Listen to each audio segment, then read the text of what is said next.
Madame Modibo e kuma min fo an muso ka ton togola Union Soudanaise RDA abe befo cheni muso demisani ma korban mo yi senta ka boy ka sokana abe befo abanga secrétaire général fo abe parti fo abe gouvernement fo ni ay ambe salin kedi muso bele ka sali e biye o soro la mu fe ambe no fawi salo na sini muso do ye nyon soro ker na ser ka jamana kan uye hakili di nyoma ka fo muso ka Afrique muso be ka je ki tega di nyoma ka ben sinsi wata Afrique ka ke kilinyi u bolen ko usegina ka nyogon be tuguni kerla ko ka comité blanc wasa conférence ka ke ka bureau kelen sigi muso ku hakil nanta di nyogoma ayo aw yara ya do salona sini mari jara bayama hawa ubora yang utara konakri uni jamana muso do ye nyon kumbe nyen no utara mana utara anka to inde to mana pour que ka comité kelen sigi no ye comité préparatoire ye mimbe bara ke sani conférence ka ke ko o sigi o ka bara ke ka u hakin nan taw di nyoma conférence ka nga take jamana min kan aywa fa o sinsi awa ubebe nala ton mugande tumbe muso ka ton o mugande tumbe konakri o wakati la mais ubebe nala ka comité kelen sigi o comité kelen John tumbe e jamana jumen tumbala la Guinée tumbala Saralon tumbala Ghana tumbala Mali tumbala olu ye comité min sigi olu ye bara ke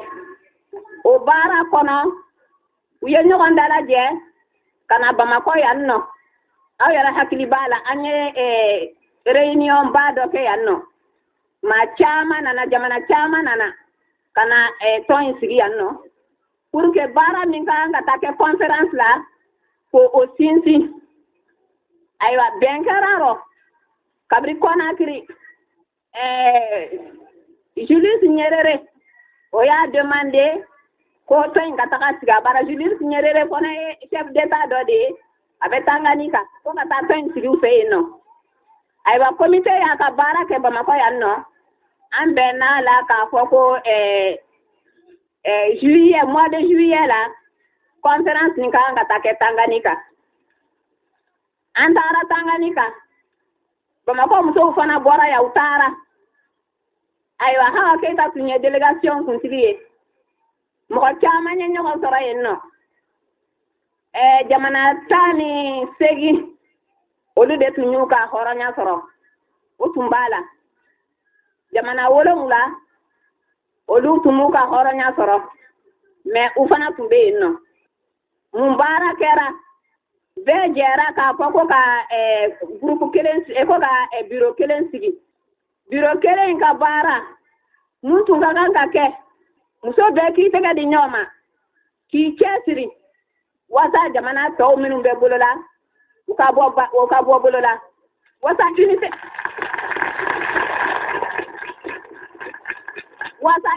africaine aw yara ba me dogo do radio la unité africaine be ki tega di nyoma ka faso bara ka Afrique bara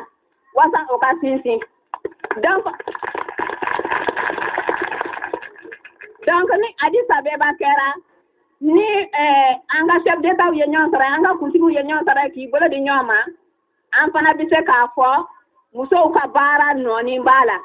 puisque an ka réunion kera utanya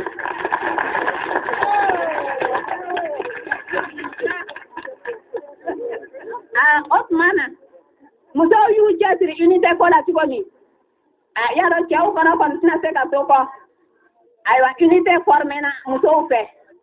Addis Abeba wolola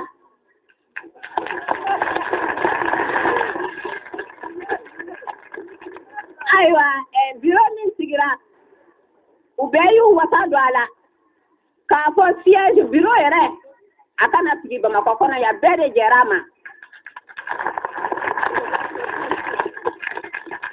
Aywa secrétaire général ko ka kɛ Laginɛka ye o kɛra Jean Martin Cissé ye o b'an fɛ yan nɔ. O bɛ to an fɛ yan nɔ Mali kɔnɔ tant que secrétariat bɛ yan.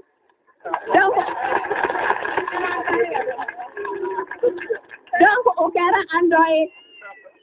Ayiwa o ni Madame Diallo Virginie Camara o ye Sénégal ka ye o fana kɛra o farala an kan.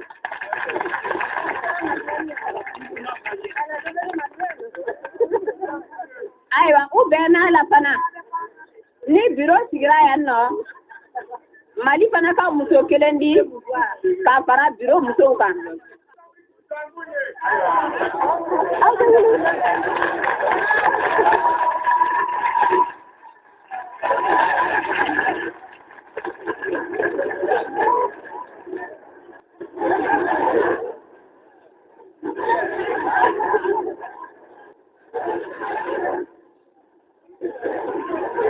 Aywa o biro formele sani mɔgɔw ka fara ka bɔ ɲɔgɔn na tangani kan muso bɛɛ y'i kan di ɲɔgɔn ma bɛɛ k'i cɛsiri ni jala saba ye jala kelen tɛ dɛ saba k'i faso baara ni faso baara la Afiriki jamana tɔ minnu bɛ bolo la aw yɛrɛ b'a mɛn tuma bɛɛ arajo la ko kisɛ ni mugu bɛ dɔw kan denmisɛnw bɛ faga musow bɛ faga cɛw ni tɔɔrɔlen don an k'an jija ka olu fana bɔ bolo la an ka tɔn a kunkɔrɔtara kosɛbɛ Moscou a wolo yɛrɛ san kelen kɔnɔ a ye baara min kɛ o donna dala Moscou puisque u ye kunkɔrɔta sɔrɔ ye an ka tɔndenw délégué minnu taara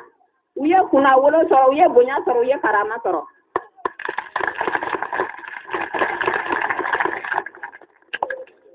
O kuma na tɔnba min sigilen filɛ nin ye Mali musow baara b'aw bolo sa dɛ puisque secrétariat bɛ anw de fɛ yan o tuma na n'an ma kɛ ɲɛmɔgɔ ye tɔn na aw b'aw jija an kana kɛ kɔmɔgɔ ye bɛɛ k'i cɛsiri tɔn in tiɲɛna a kana bɔ maa si kelen na aw yɛrɛ y'a ye bi kabiri tumajan an bɛ ka fête nin préparer n'i y'a ye an b'a préparer jamana tɔw ye k'a labɛn jamana tɔw ye bonya min d'an kan ka na bureau sigi yan nɔ o tuma na an man ka k'o ko kɛ manamana ko ye o de kama an y'an cɛsiri kabi sɔgɔmada in na aw yɛrɛ ɲɛ b'a la ka na bila wulada in na su in na fana aw na ko b'a ye.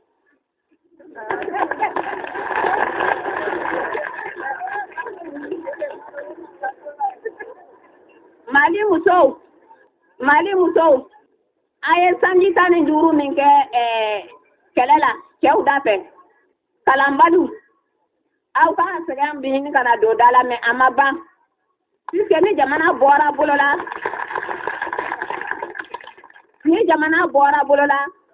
o ko tɛ ko jamana baara banna ye jamana baara commencera o tuma de an ka parti ye sira min ta n'o tɔgɔ ko socialisme an bɛ tagama cɛw da fɛ an kana to kɔfɛ n'u ye fɛn o fɛn kɛ an fana k'u nɔ minɛ n'u sara yɔrɔ yɔrɔ an ka sa ye socialisme ni tiɲɛli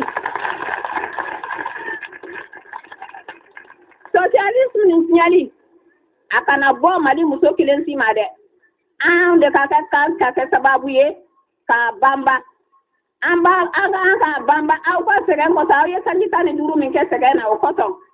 a kan ka banba an denw min ka nafa b'a la sini a kan ka banba an tɔgɔ kɔsɔn n'a fɔra k'an bɛ fɛn kɛ o fɛn o kan ka kɛ fɔ k'a ɲa président ka kuma don sa ka fusa malo ye aw yɛrɛ ɲɛ b'a la parti ye baara min kɛ musow ye code du mariage ta sira la code du mariage min dilanla a ma dilan musow kɔ groupe dɔ de sigira n'o ye comité ye u fana k'u hakilinanta di o tɛ kɛ jamana bɛɛ la o ye bonya de ye k'a d'an ma o tuma na an k'an ka parti fo la ka gouvernement fo la ka waleɲuman dɔn o tuma na ka an fana an k'an k'an cɛsiri tuguni ka fara u ka baara kɔrɔlen kan n bɛ min fara u kan o ye kalannaw ni kalanbaliw ka ko ye kalanna minnu taara lɔkɔli la u ma fɛn di ala ma minnu ma taa lɔkɔli la u ma fɛn kɛ ala la u kan k'u bolo di de ɲɔgɔn ma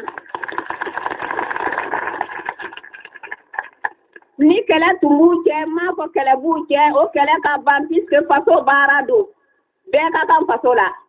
ka i cɛsiri ni jala saba ye bɛɛ ka bɔ muso kalanna o muso kalanbali o bɛɛ n'i dɔyɔrɔ don faso baara la min dɔyɔrɔ mana kɛ min ye o k'o yira bani ayiwa kuma kumaba de filɛ o ye madame Modibo ye min fɔ ka da o kan i n'a fɔ madame Sall ni Marie Konate ye min fɔ bi sɔgɔmada in na u y'u kana bɔ Mali muso bɛɛ ma bɛɛ k'i jija de dɛ i n'a fɔ n y'a fɔ cogoya min na k'i cɛsiri pour que socialisme ka don da la pour que an ka parti ka kunkɔrɔta sɔrɔ pour que an ka jamana ka baara an ka gouvernement ka fanga sɔrɔ ala ma an ka président tora fɛngɛ ɲɛ ala ma an ka parti taara ɲɛfɛ ayiwa kuma kumabaw filɛ nin ye